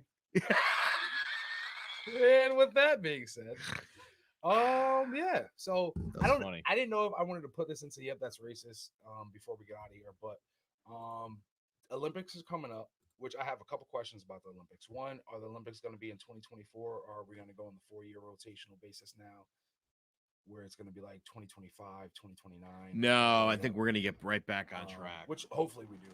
That'd be weird. And then second thing with the Olympics, I don't see how fun. Well, I don't see how fun the Olympics can be without the actual participation of all the countries, as far as visitors and observationists and shit like that. And then also, unfortunately, I don't know if you've been following track and field or heard the recent track and field debacle. I have with Sha'Carri. Let me get her last name correct. I want to say something. Sha'Carri Richardson. That's right. I want to say Jackson. Sorry, Sha'Carri. But Queen Sha'Carri Richardson. See, there I go again. She ran the 100 meter. Yeah. Which was probably presumably the most intriguing track and field event. I would assume, like when you get to like the it's the only one we really give a shit about. Right? Let's be honest. So it's the one I complain about in the men's that Usain Bolt wins every year because his steroids are really good. His marijuana is really maybe really that's what it is. So bet Sha'Carri Richardson, she ran like a 10.7 something, crazy fire, one of the fastest times in the States. 21 years old, she runs for LSU or ran for LSU. I don't know if she can still run for LSU now that she's become an Olympian. But anyway, so she ran and won to qualify to go to Tokyo. You can use because you're an amateur still. Okay. So although now this new getting paid college bullshit, we'll see what happens there. Yeah, but that's a whole nother discussion, right? Yep. That so it came out. She tested positive for THC. A little bit. I guess her biological mother had passed away like 2 or 3 weeks before the actual event. So, anyways, whatever qualifying event that she had ran, she had found out from a news reporter that her mother had passed away. Her biological mother had passed away after that event. She apparently smoked some weed. Then she ran this event, qualified for the Olympics, and then of course, if anybody knows anything, especially if you're like. If you're number one, if you win the race, pretty much they're drug testing you right away. Everybody has these, they have these strict drug policies, as we know. And she popped hot, right? I'm torn because part of me says there's been so many other great, outstanding runners that have had to live through these guidelines, and no matter what the case may be, they made sure that they weren't even taking vitamin C because they didn't want to pop hot for anything that, you know what I mean, because of the strict guidelines. So my heart goes for her because I'm like, fuck, it definitely is difficult. And me, myself, going through something like that, where not to say I was an Olympian or anything like that, but I was up for promotion. My dad had passed away, and I myself, I got myself drunk in my car and was late for work, and that hindered me getting promoted, right, for a while. But her, right, she knew the rules. She knew she wasn't supposed to take drugs. No, they're not. Well, and that's the other debate. You see some people online saying weed's a performance enhancing drug, and then you see, of course, everybody's like, no, it's not. First and foremost, if weed was a performance enhancing drug, it shouldn't be a fucking drug, right? There would be a lot more faster people because whatever the case may be. And then secondly, since it's not, and she's running a 10.7, and she's the fastest woman in America right now on 100 meter. Imagine if she wasn't smoking. She would. It's a little more alert. A little bit more right? alert. Like her reaction time. They get out of the gate, and she's like, I didn't know the race started. So imagine, right? So, but it sucks. It'd shave off like a half a second off her time if she knew when the race started. Exactly. So I'm just like, for everybody to be kind of like, not everybody, but for people to be killing her because they're like, well, why is she doing smoking weed? Well, she's smoking weed and she's faster than you will ever be. Yeah. So let's not use that as an argument. And she's smoking weed and it didn't do anything to her abilities. So should weed really at this point, and I understand that it's a world thing. It's not like an American. It was the American trials to get to the the Olympics. And it wasn't the American team that necessarily said she had to be. Well, they did suspend her for 30 days, but it was the international law, whatever the IOCCACP. But at this point, right? So you think NBA doesn't test anymore from THC marijuana. I don't think the NFL does, or they stop caring about it, whatever the case may be. Should THC marijuana be one of those things that maybe these governing bodies should start looking at, like removing, especially now, like it's being more accepted, especially in the United States, and it might just be a American way of thinking, but like even like Amsterdam, you have all these other. Canada has now. I think when you consider how many people have tested positive for steroids Or I was actually having the conversation with somebody today about Lance Armstrong, who was giving himself fucking blood transfusions. I mean, what? Here's the other thing. I think I've said this before, but when that motherfucker won 7 Tour de France's in a row, I thought, how does a guy with one ball he's so good on a bike? I don't understand that. You would think it would be hard to balance. Yeah. I always felt like that was horse shit. And they were like, he did not even steroids. They were doing EPO, where literally they were giving themselves blood transfusions because apparently you have like a higher red blood cell count and it makes you breathe better and like go a little bit. And that's what like that is cheating. So that's core. I mean, come on, dude. Smoking weed is like the least of our problems when it comes to professional athletes. You know, it really is. There's obviously, Aaron Hernandez was drunk when he killed all those people. You know what I mean? No one's doing bad stuff on the weed. She runs really fast. And you're right. Maybe she would run faster if she wasn't so stoned. I don't know. I've never run high. To me, like I would, like I haven't. I don't know. I've ran high. I felt like I was going fast. Yeah, I felt like I was. I'm just glad that the people behind me were slower than me. And I have some wheels for a big dude. For a big guy, I've got some wheels, and I'm willing to put it to the test against anybody that wants to try me. But I feel like we definitely should not be one of those things, and it's going to be interesting, especially now.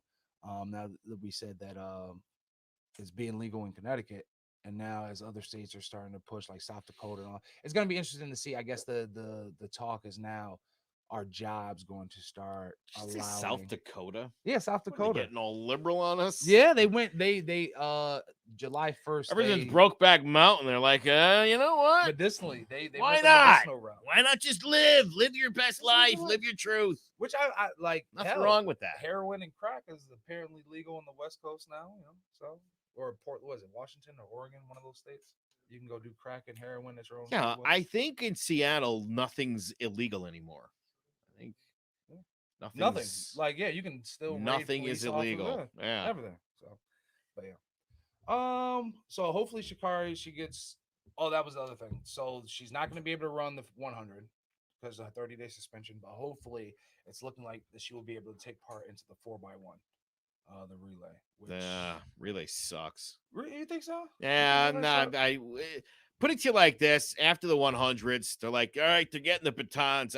I used to go get potato chips or something at that point. See, I like the relays because it's the thing with relays to me is, of course, how you set your runners up, but then like you always have that one runner that even if they don't win, they end up pulling like a good amount of the leg, cutting a amount of the leg off.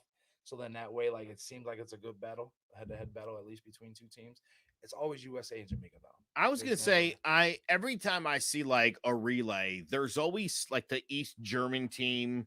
It's like four butch white ladies, but they're always leading it first. They get out to a good start, right? And then the Americans or the Jamaicans, something always like they catch up, right? Curve. Yeah, it's always they get them at the curve. It's always around the curve where you can see how slow white people are. There's something about rounding curves where white people really slow the fuck down. Like it really bad. They hit the brakes a little I don't know what it is. Maybe we're just a nervous people, right? We don't want to take the corner too hard. I don't know what it is. You guys just dig down. I guess that's great. We don't do it. It's bad. But I always feel like you ever notice that there's always like a giant white person in those, and they get off to a D. You're like, oh wow, that's crazy. And then because the races are like 10 seconds long, so like that's your thought in the first 3, and then by the 5th second you're like, well, he's out. And then 3 seconds later you're like, oh, Usain Bolt again. How about that? Didn't see that coming. But how does it feel like to be that person? Like, and I'm sorry, this might sound racist, but to be that white person that you're like, I'm not gonna win this shit. Like, you're racing just to race at this point. There used to be a white dude that wore a baseball cap, like a white painter's cap when he ran. Oh, you guys know what I'm talking about? Like the white, like it's kind of a cross country guys. You've seen it. Yeah, I used to run the one white dude in that, and I'm like, bro, you're already fucking slow. A hat with a brim? Those are valuable fucking half seconds you're losing. I remember seeing turn that shit around, man. There was a comic, and he was like, yeah, for any white person that just feels like they're going to a race, just know that you lost. Like, you're just walking to the thing. You're walking and you're getting set up like, I know I'm going to lose. I know I'm going to lose. I'm just going for third place. Like, can I just at least place? Just counting like you said, you're like, yeah, Nigeria, America, he's black, Africa, or whatever the case may be, Jamaican, Lithuania. And then you're just like, yeah, the Lithuanian guy, and you're like, all right, I guess. I'm telling you, we're always out of the blocks. You're like, ooh, look. And then all of us, like, immediately, right after the start, because he's not high, by the way. He's the only guy in the group that's not. He gets that good jump because as soon as the thing shoots, he's gone. Everybody else stops for a minute. And then they blow him away literally within like those 5 seconds. Should there be handicaps? Do you think they like start there should be like the lady tees? Like their blocks maybe 20 feet ahead. Can you imagine that? Can you imagine how just the thought of that, Ben Shapiro's fucking mind just exploded. Can you imagine that? They're like, white guys, put your blocks up about, I don't know, 8 yards, 10 yards. What do you want? 12? Take it. They didn't still lose. You're gonna fucking lose anyway. Might as well make it look close. That way we're all right there. You know, at the end when everybody puts their chest out. And it's like, dude, put your chest back in. Came in 5th. We're not even close.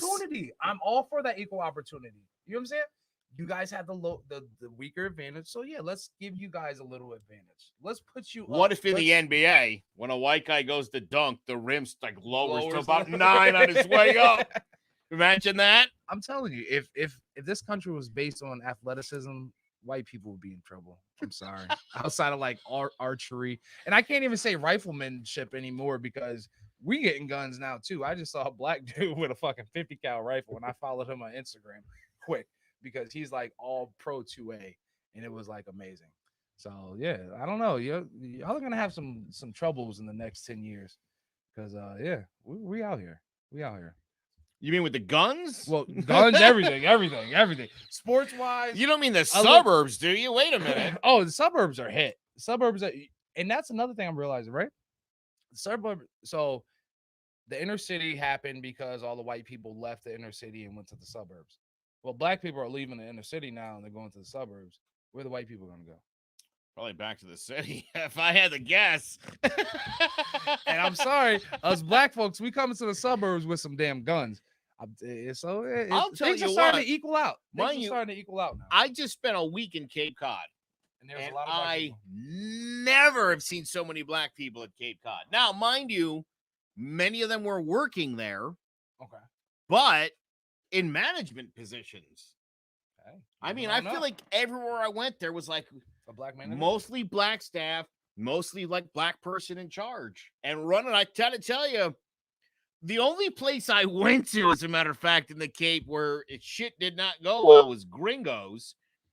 The former Gringos is the name of the place, which is a hilarious name. Okay, I'm so glad we cleared that up because that word can go. Absolutely. I could see where we're doing that racist bit where this might come across a little bit.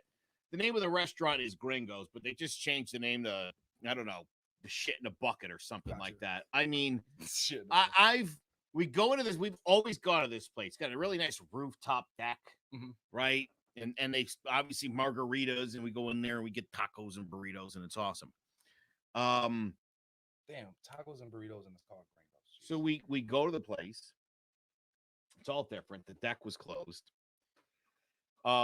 My wife and daughter had gone shopping, and they got to the restaurant. And they called me up, and they were like, get the kids. Come on.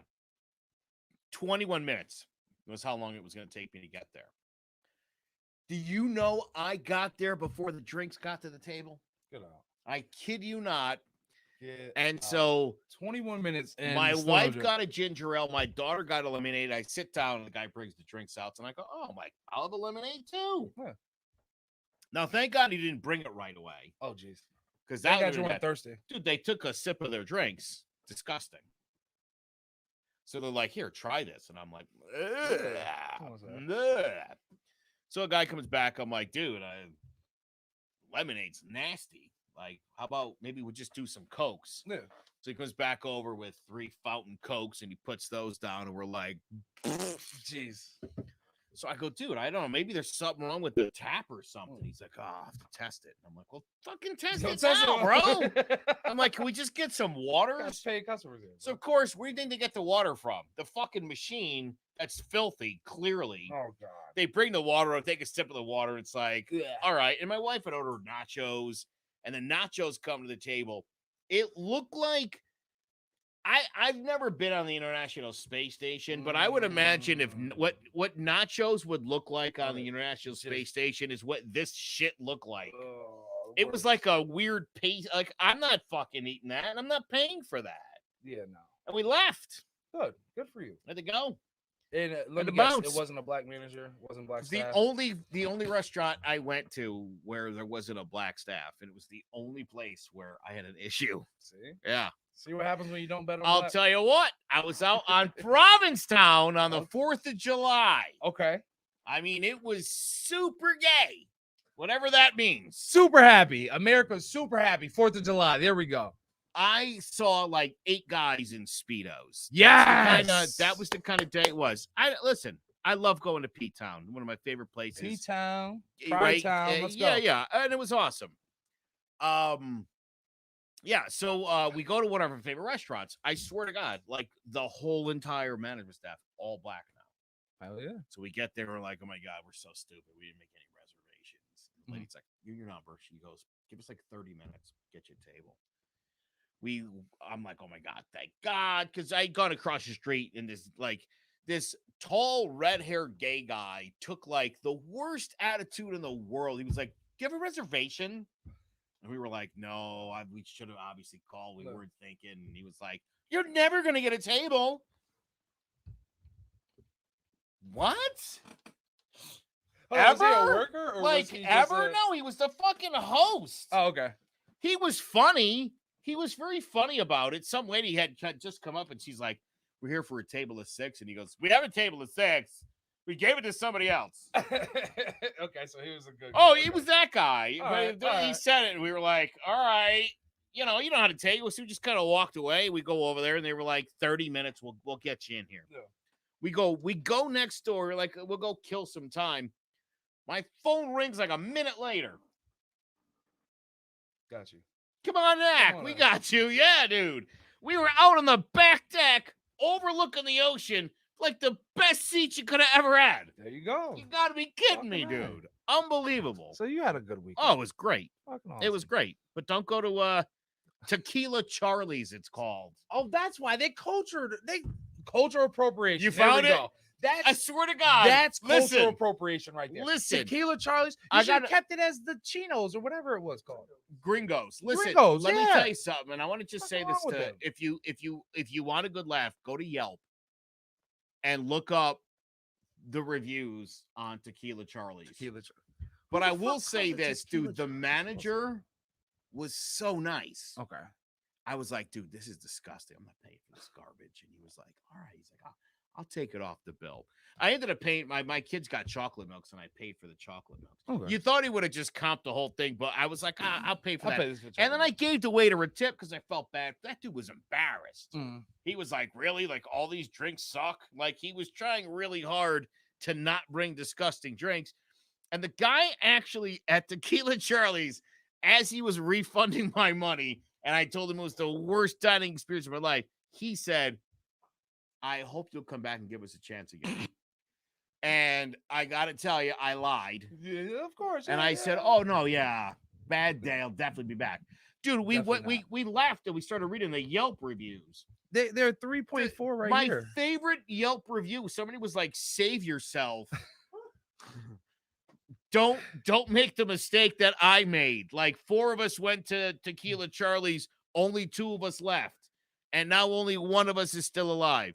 My daughter had 1 chip out of that nacho thing. Oh, geez. 20 minutes later, vomited all over the place. Oh, the worst. All right. One nacho. It's all it took. We're gonna end it here with some reviews from Tequila Charlie's before we close out. The guy was so nice, Rob. I feel bad. I was like, oh, dude, I wish this wasn't so fucking. Because he even said to me, he goes, thank you for having the guts to tell me.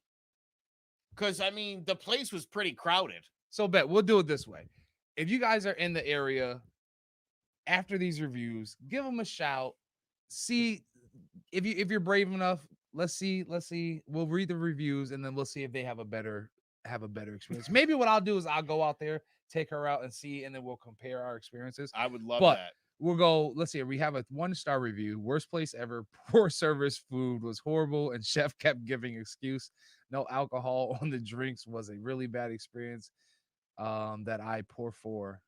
They can't write. I hear that a lot, that they don't put any alcohol in the drinks. They'll bring you a margarita and there's no alcohol in it. Daniel. Hey, Sketchy Peasant, what's up, my man? Sketchy, what's up, brother? We're back, and we're gonna be back on every 8 o'clock every Monday from now on again. Yeah. Back to business. Danielle M says, ordered the broski, no alcohol, just bottled lemon juice. Ordered the mango margarita, no alcohol, just sugar. Salsa had no flavor and was very liquidy bland. What do you expect from a place called Tequila Charlie's from whatever it was called, Gringos? Like, that's the whitest name that you can add to a fucking Hispanic restaurant. Yeah, but it's in Hyannis. It's not, bland. It's a Mexican place, but it's, it's called for Tequila white people. Charlie's. Right. Yeah. So then here we go. Not Mexican at all. Don't bother with this place. The salsa, quote unquote, was canned and the fish taco had no kind of seasoning at all. The portion was way tiny. The taco shell was stale and nothing about the flavor says Mexican food. We stopped in because it was convenient, but won't be back. It sounds like they use the same excuse. Yeah, we'll give you another shot. I'm telling you, I feel like, and the guy was so nice. Oh, jeez. All right, here we go. We got one more and then we're going to stop. This is pretty good.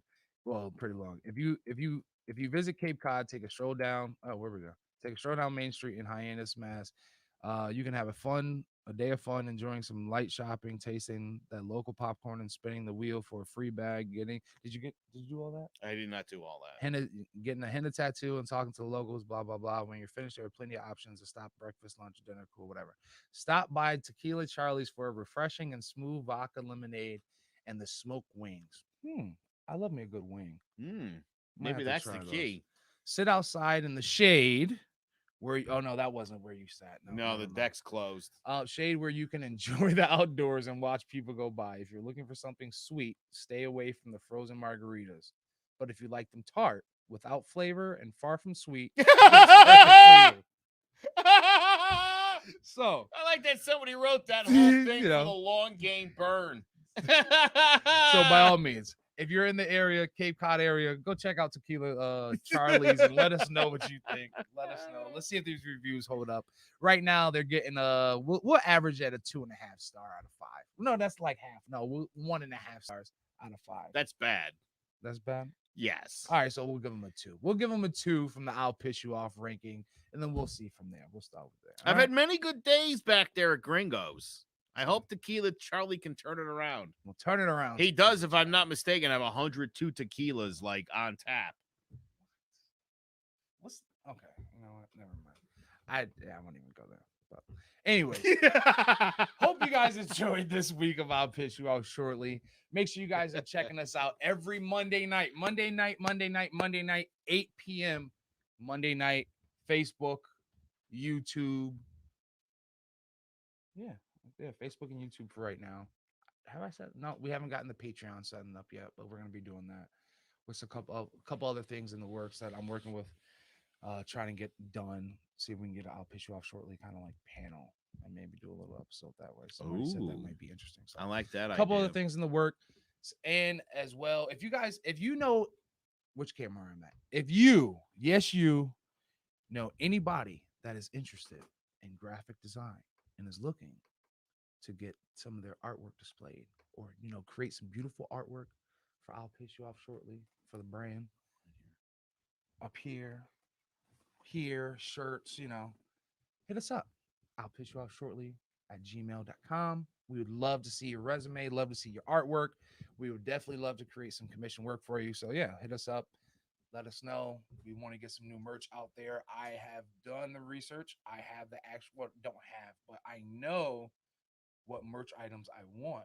I just need to put them on. And Eden did a really good logo for one of them. We're working on that. But there's some other, like, for our simple logo, Eden's got that pretty much, but I want to get some other things. So definitely, if you guys know, like, there's a nice 90s windbreaker that I'm going to be releasing that we want to do for the fall. Some nice, comfortable hoodies that are like smooth, like baby's butt, even after you wash them like a couple times. Super, super soft. And some super soft t-shirts. So I love that. Merch is going to be good. And we're going to be doing mugs. Somebody's working on glow-in-the-dark mugs for us. What? So it's just going to be cool to see. Are we going to have to turn the lights out?